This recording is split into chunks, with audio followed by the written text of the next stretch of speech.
From the most trusted names in local news, KDPG Sunday Edition.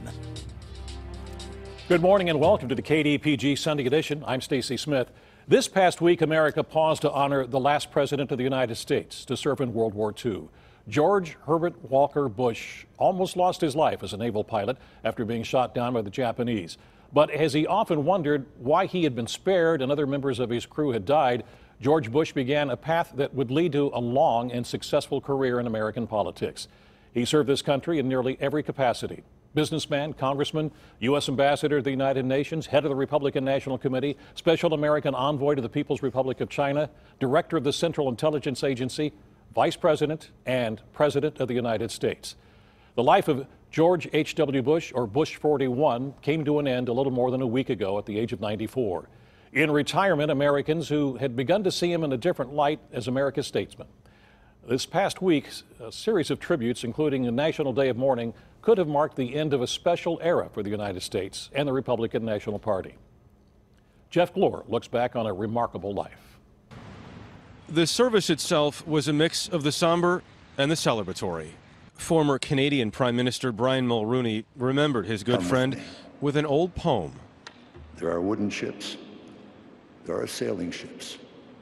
There are ships that sail the sea. But the best ships are friendships. And may they always be. John Meacham is Mr. Bush's biographer.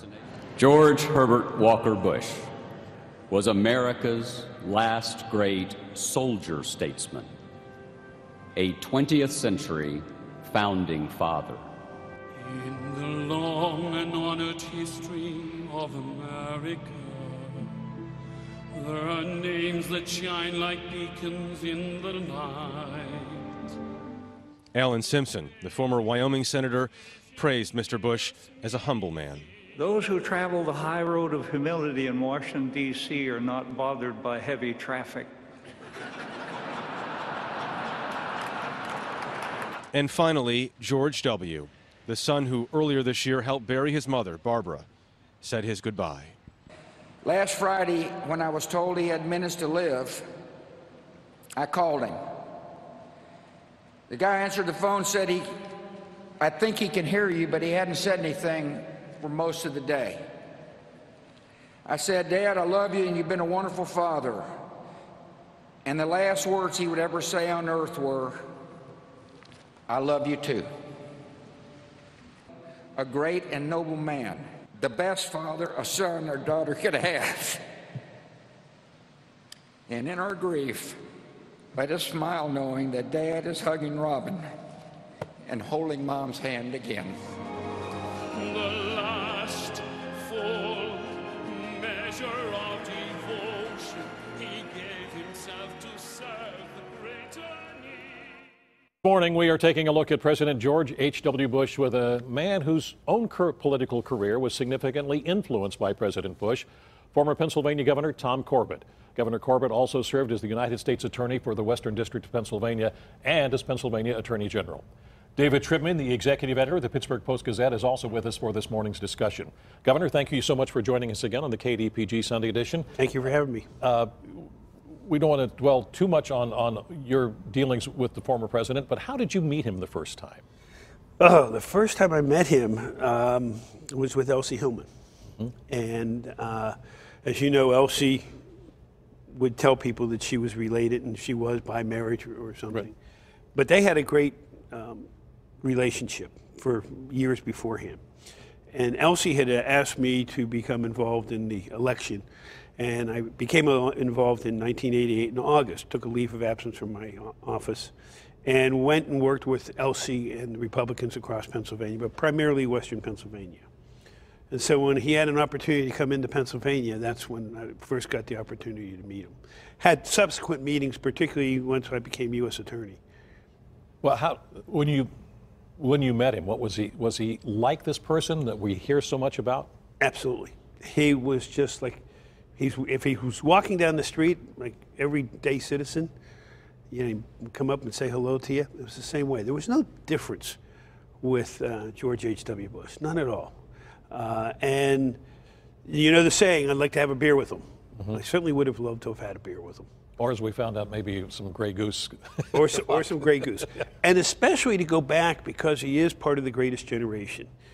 And a couple of years ago, we lost my wife's father, who was part of that generation also, and flew over the Burma Hump.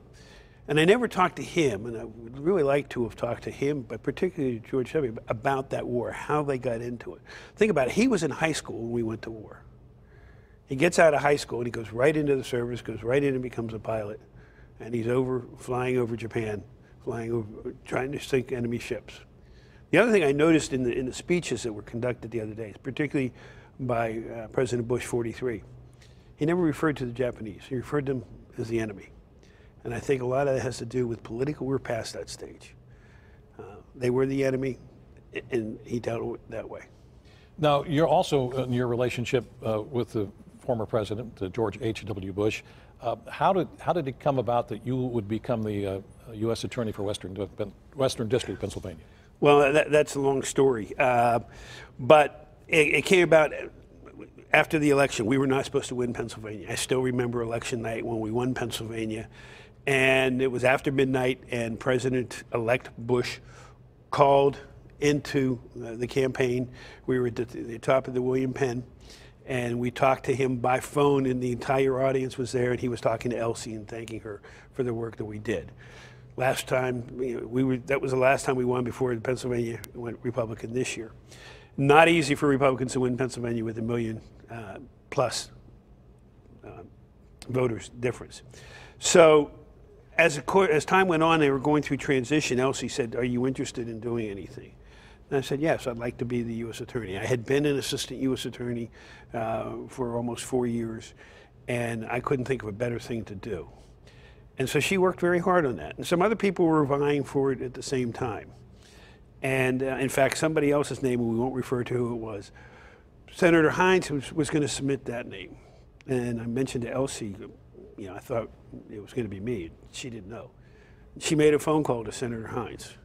About a day or two later, I got a call from Senator Hines, but I come down to visit him. And so I drove down to Washington, D.C. and sat in his office with him for about an hour. We had a great conversation, and he said, "Tom, I want you to understand, we would hope that if you get a position like this, you'll consider future government service, whether it be appointed to a judge or running for office or something like that." And I said, "Absolutely, I'd be very interested in it." Before I got back to Pittsburgh, because I was driving, I think he thought I was flying. They were trying to find me. And this is in the days where all we had were beepers. Right. And I got beeped by my secretary, and I said, call the senator. He said, "We're going to nominate you." Now, it took a process, because that was probably in May of the first year of office.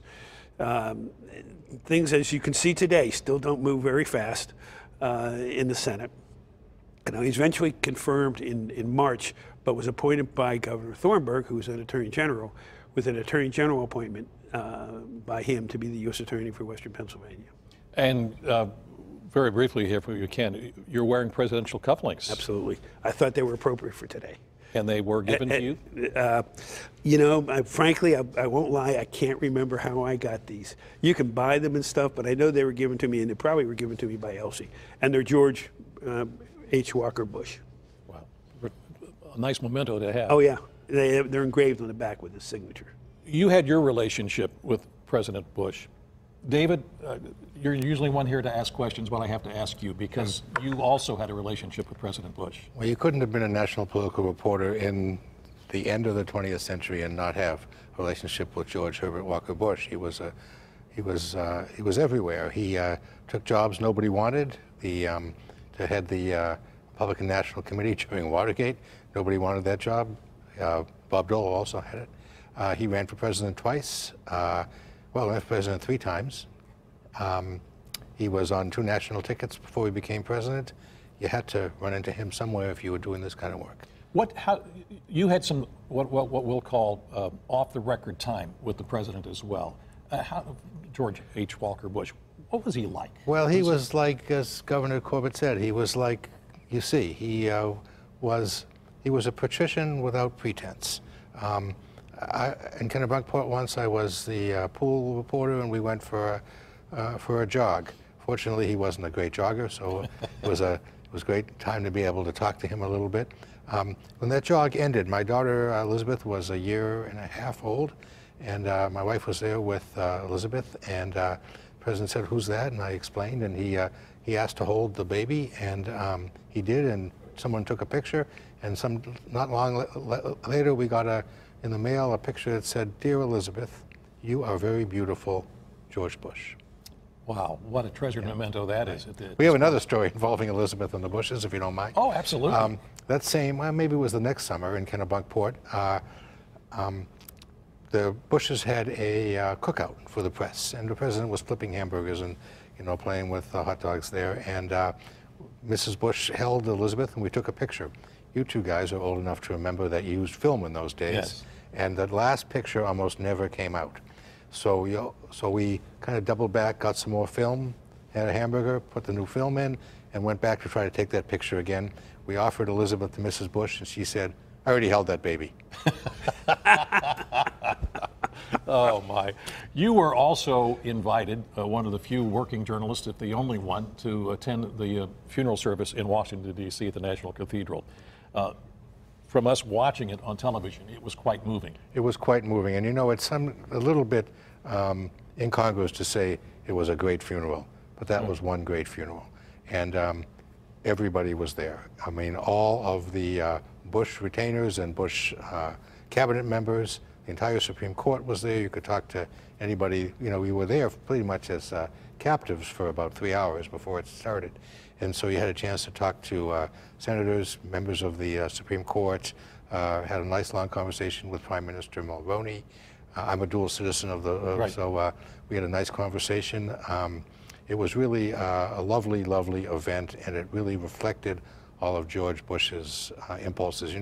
Mary McGrory, given the demographics of the viewership here, many people will remember Mary McGrory, and she wrote in 1963 about the President Kennedy's funeral.